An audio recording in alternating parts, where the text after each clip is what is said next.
Hello everyone. So today we are going to talk about this question integer to Roman. Okay. So let us read the description what they are saying. So we know this I symbol represents 1 and V symbol X. Okay. And the X character basically they are characters. So X represents 10 and L represents 50. C represents 100. D represents 500 and M represents 1000. Okay. So this is basically the Roman number. Okay, this is in Roman, we know it. Okay, so 2 can be written as 2 and 12 can be written as x and double 1. Okay, I basically, and 27 can be represented as 2x for 20 and 5 and then 2 7. Okay, this is how we represent 27 there. Okay, now let us read what they are saying.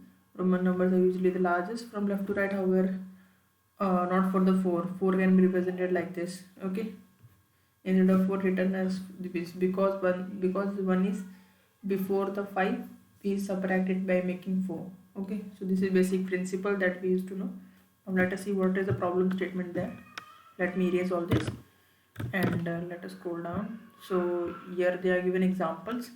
So let us see each and every example. For 3 they are showing like this. For 4 they are showing like this, and for 9 like this. So for 58 you can see for 50 can be represented by L and 8 can be represented by this 5 and 3, so they are 58 basically.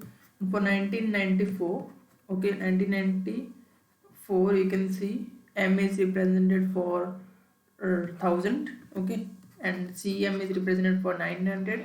Okay, and XE is for 90 and 4 is for 4. This is for 4. So this is the output for 1994. Now let us see other statements, the examples. So the constant here is nothing but the number can be up to 4000, from 1 to 4000. Okay, so to understand this example, we are to understand this problem, basically we are going to see this in Geeks for Geeks article. So you can see initially they have 3 5 4 9. They are given this is example. Okay, this is 3 5 4 9 and our task is to convert this into Roman number. So first task will be to take the highest. Highest means this is M, which represents 1000. Okay, so we'll be taking just the, we'll be dividing. Okay, we'll be dividing by 1000. Whatever the quotient will be there, that time we'll be basically appending or just printing M. Okay, so in this case you can see the quotient is 3, so that's why we are in our answer string we are putting 3 times M. Okay, and the quotient and the remainder is 549. Now for 549 you can see it is greater than 5. Okay, so the quotient for this is 1. Okay, which is represented by 500 and the symbol that is D. Okay, so D comes one time for 500. Now 49 remains. Now you can see 49 is greater than 40.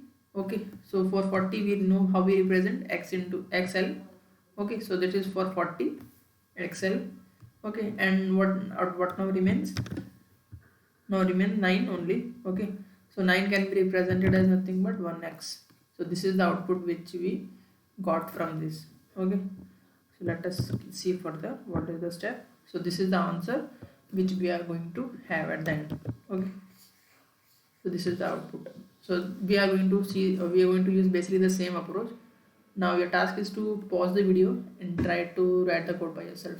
Okay, so here is a code solution. In this what we are doing, we are storing all the strings and all the numbers. Okay, so 149 1459 10 40 50 90 100 400 500 900 and 1000, and the corresponding in Roman what we used to write, that we have written here, stored here, and just we are going to iterate over the 12.